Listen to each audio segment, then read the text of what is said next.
The next question really for me would be, why is it such a special thing to seek repentance during this holy, blessed month of Ramadan? This month is special because Allah subhanahu wa ta'ala, He forgives His slaves, His servants, the maximum in this month. Therefore, it is given the title Ramadan, the month of forgiveness.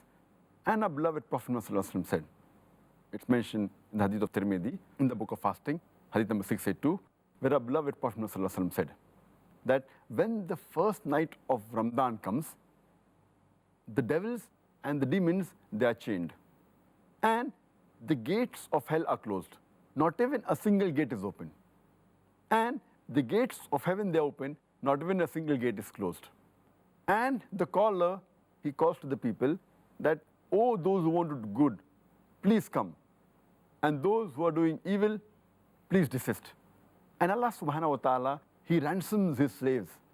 And He does that every night of Ramadan.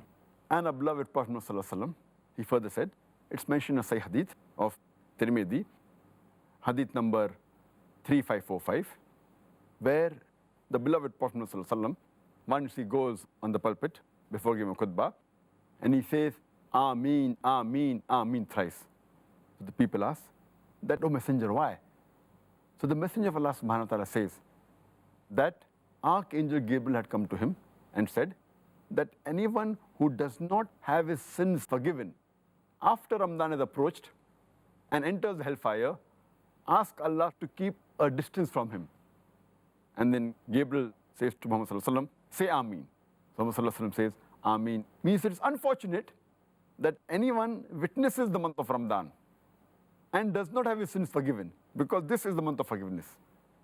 And our beloved Prophet Muhammad said, it's mentioned in Sahih Bukhari, volume number 3, in the book of fasting, Hadith number 1901, that if anyone fasts in the complete month of Ramadan with belief and seeking the reward of Allah subhanahu wa ta'ala, all his past sins will be forgiven.